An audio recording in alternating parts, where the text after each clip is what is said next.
Hi, this is Lydia Jakovac and Craig DeLong, and we are interviewing Richie Mann. His wife Audrey Mann is here too. We are in his house, and today is Wednesday, February the 5th, 2014, and this is for the ski movie project by Craig DeLong and for the Rossland Museum and Archives project on memories of Rossland. So I'll hand it over to the interviewer, who's Craig DeLong, and he's speaking with Richie Mann.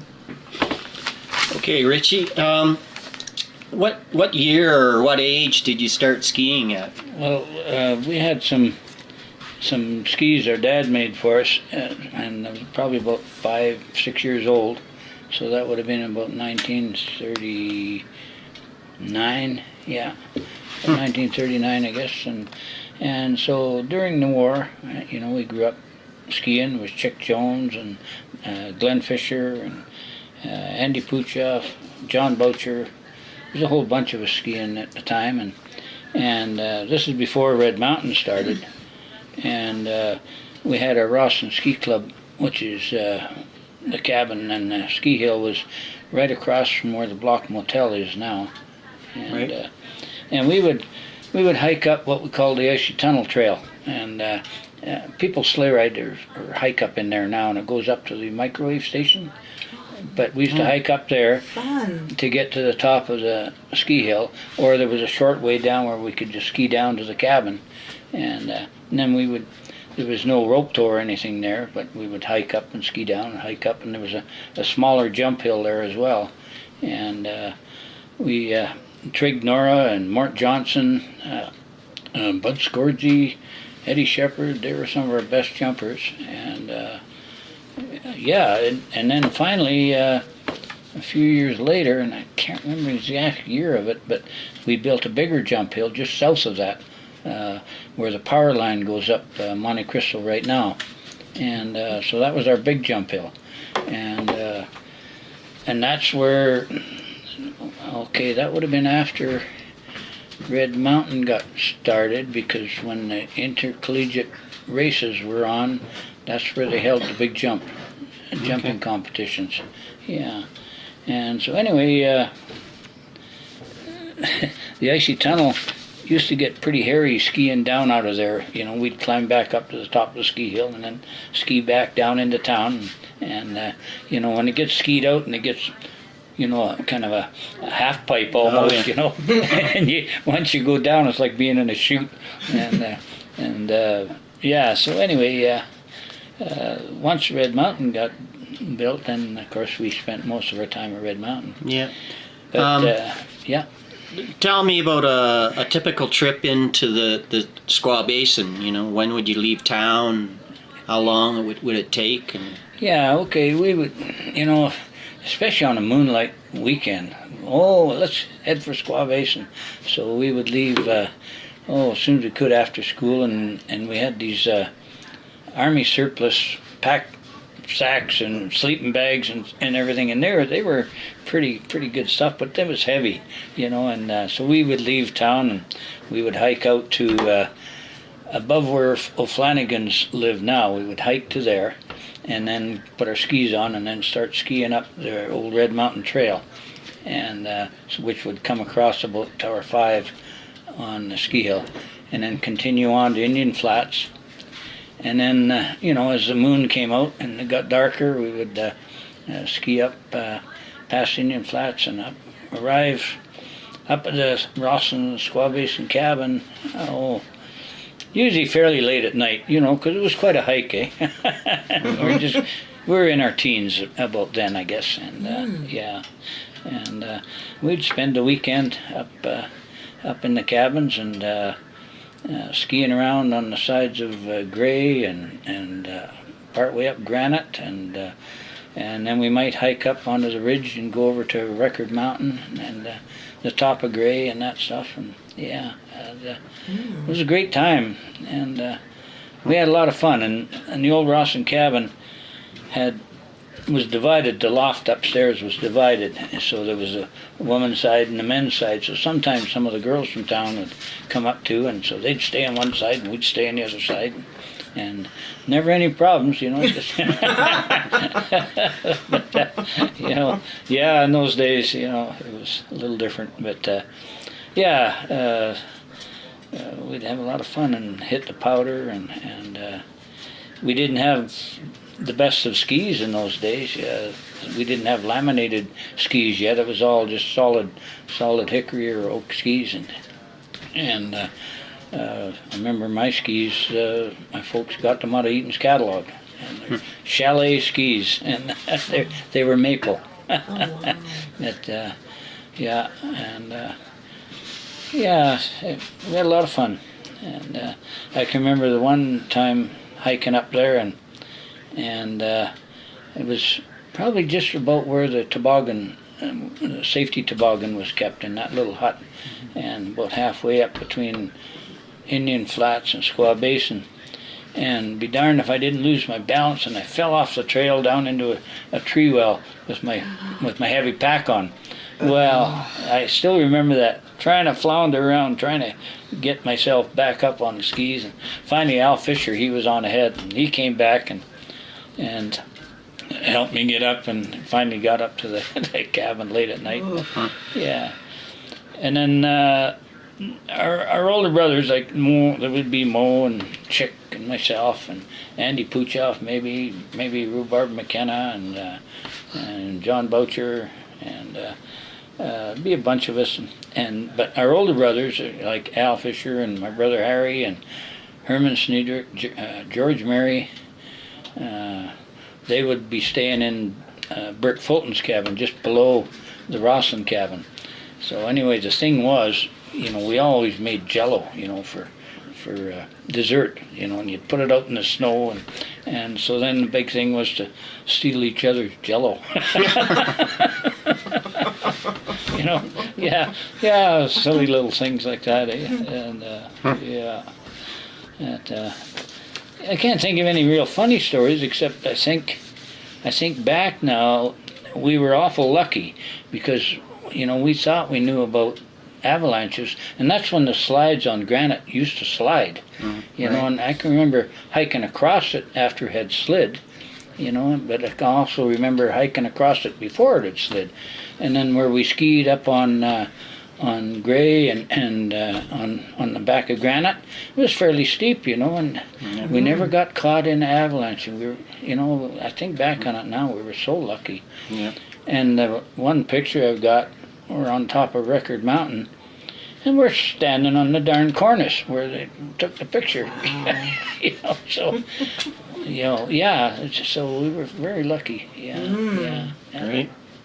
But it was, and then skiing down out of there once you know, the weekend over, or Christmas holidays or whatever, coming down the Squaw Basin Trail.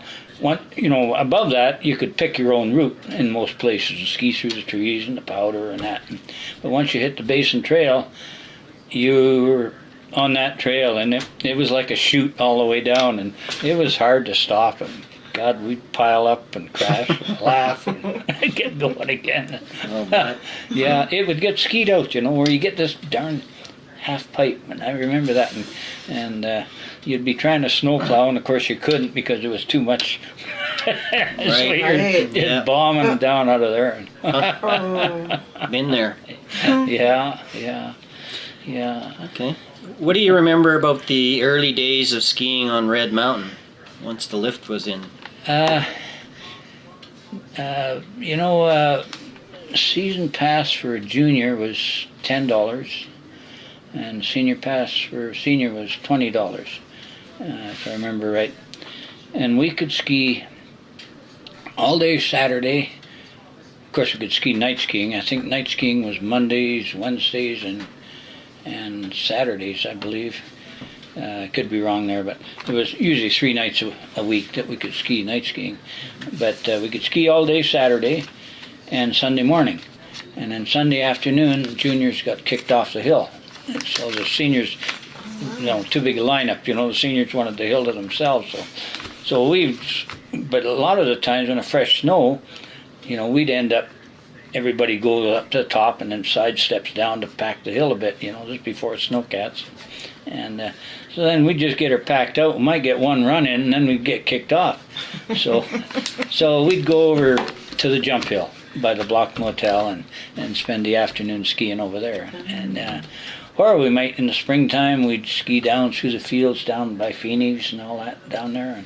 And yeah, so that's the one thing I remember. And I can remember once we were training for one of the races. I can't remember which one it was, but anyway, we had the chutes starting at, I don't know if you're familiar with what we all call Tower 10.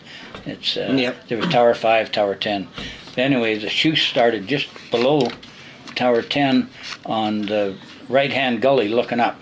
And if you look up, face the red, the right-hand gully. So you come out of the trees, and so we were practicing the chutes this one day, and Bill Bradshaw was skiing with us too, and be darned if he didn't crash right at Tower 5, come right out of his boots. Yeah, right out of his boots he come, because we didn't have safety bindings then. Oh. We had 8 feet of rawhide where we wrapped our feet into the skis. Oh. Yeah, and there was quite a few broken legs in those days. And, Ooh. yeah, and the only safety bindings at the time, the first ones that came out were on the jumping skis. And Hjalmar Vam safety binding. They were Norwegian, the first ones that come out, and they had a little butterfly at the toe, which would swing sideways.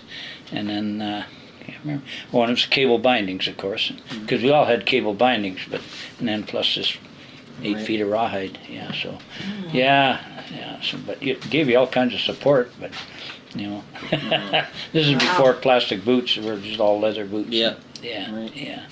yeah. Any scary episodes on the lift? Not for me. There was a few times, I was never on it when it happened, but I saw it happen a few times where people, you know, and we when we first started riding it, we'd get these chairs swinging, and of course we realized that, oh, this is bad, you know, and we got heck for it, and other people would start swinging, or maybe somebody would jump off and it would flip off the shivs. The cable would flip off the shivs, and you know, some people got hurt a little bit, but nobody got hurt really bad, I don't think. But I remember the one time, I can't remember what happened, but the cable came off, and the motor that ran the lift was at the top of the mountain, and the counterweight and everything was at the bottom, and the counterweight dropped right down onto the ground and just missed Winnie Boucher. Yeah, so, yeah. And then another time, this is after the palm lift was running, this would be in the early 60s. The red chair had the bottom bull wheel, the brakes were wooden wedges, you know, and if the lift stopped and started coming backwards, you push these wooden wedges jam into the bull wheel. Well, Lorne McDermott and I were over running the palm lift, and Jack Isaacs was over on the red chair, and the lift started to come back on him. I can't remember why, but it started to come back, and of course it starts going faster and faster all the time. And so we're running over, but as we're running over, because Jack, he's trying to get these wedges jammed in, and we're running over to try to give him a hand, and finally, just as we got there, he got a big log and he hucked that up into the bull wheel, and it stopped. You feel secure. Yeah, I can remember going backwards on that lift. Do you? Yeah. Maybe he was on it. Thanks. You know, I never did. I never got on. I saw it happen quite a few times, but I was always lucky. Yeah. Well, that'd be. Yeah. And then, what they do then nowadays. the bull wheel at the top was so loud. I remember as a kid, Yeah. I just would get off there as fast as I could, because you thought that if you went around that thing, it was going to just chew you up. Maybe it would. Yeah, it was noisy. There's no doubt about it. Yeah. But you know, it was an amazing lift. You know, from it was Yeah. all built out of old mine Right. Yeah. cables and stuff. Yeah. When you look at all the old guys that designed that, they were mostly Cominco engineers, and they did a wonderful job. You know, Just yeah. single chair. Yeah, it was One just one chair. single Yeah, chair. yeah. But, I can't think of anything other than one thing about the towers. My brother, Bud Scorgy, and my brother knew how to use a skid horse, and they were us kids. We were all cutting brush on the hill when they were building the lift. But my brother Harry and Bud Scorgy, they spelled off using one of the Dukebar horses, skidding the poles out for the towers. And yeah, Harry was only probably 16 or 17, maybe 17 then, I guess. Yeah. So that's how they got most of the towers out. Oh, and they had when they built it, to get a lot of the logs off the run, like they were all larch, mostly larch when they cut the run. And Al Dixon, his brother Bob, had a 2-man McCullough chainsaw that they were a big heavy brute that they were cutting the trees down with, and us young kids, we were cutting brush, you know, clippers and things. But anyway, they had built a log skidway right from Tower 5 right up to about Tower 10, and they would get these logs over to that skidway, and they would just put them on there, and that thing got so fast and slick, those logs would just shoot down there and land down at Tower 5 where they could get a truck into them. Wow. Yeah, that was quite the deal. First time I'd ever seen a log shoot. Yeah. And it got so slick, and you Right. have a hard time even walking on it. It was so shiny. Yeah, the logs, just 2 logs all the way up. Right. And then you just yeah. send them down the middle. Yeah. Neat. Yeah. Yeah, I can't think too much about the basin. I just remember, skiing up, and some of the ones that came up with us. Chick Jones, Mo Fisher, Ron Cameron, Andy Puchoff, Pooch's Cabin up top, Red, Jim McKenna, John Boucher, Alf Hawkes, Bill Bradshaw, and then of course Ron Shearer and Ian Corner, Jerry Thompson, Gordon Borkus, Corky Perkins, Daryl Sayre, and Len Stevenson were all involved with the cabin at Indian Flats and built that. And some of the girls that skied with us, Shirley Tyndall, Shirley Vance now, Shirley Pat Perkins, I can't remember her married name, Pat and Peggy Telfer, Pat Thompson, she just moved away a year ago, and June McKenzie, and McKenna, June McKenna. June McKenna. Yeah. Joan McKenna. Sorry, Joan McKenna. Yeah, June McKenzie and Joan McKenna. Yeah. Yeah. I don't know all the guys that built the Squaw Basin cabin, but I think Trig Nora was involved, and Bob and Dot Van, I think they're involved, Harold Fox and others. Chad Edwards? Hey? Chad Edwards. No, he was Trail Ski Club. Yeah. He would have been involved with the Clister Club and Yodel Inn. Yeah. No, I got most of those names from different people. So Yeah. it's good. When we built the jump hill, the big jump hill down by the Block Motel, Mort Johnson and Tom Calhood, he was Norwegian, and Tom Kringhog would be another one. Cool. Mort Johnson was the one that was the trail boss of us young kids, and cutting the brush going up the hill and stuff, and you'd hear old Tom Kringhog. He didn't speak the best of English. He's Norwegian, or not Kringhog, but Tom Calhood, And you got to get the hill. You got to get it more like this. You know, we'd kill ourselves laughing. Old Tom trying to explain, because he's the one that actually designed the hill. And yeah, and you know, right straight from Norwegian how to do it. Yeah, so that was a big hill. I think it was a 90-foot hill. And when they held the intercollegiate races, my brother Harry and Al Fisher and Herman Sneedricht, and I think Gordon McKenzie too, all got ski scholarships down at Washington State College. Right. Yeah, and then Washington State also brought in ski jumpers from Norway. So darn, can't think of some of their names now. One was from Iceland, Ingeborg. Oh darn. Sorry. I had their names yesterday and I've forgotten them. Oh well. Yeah. And, Okay. Well, thank you very much. oh, good.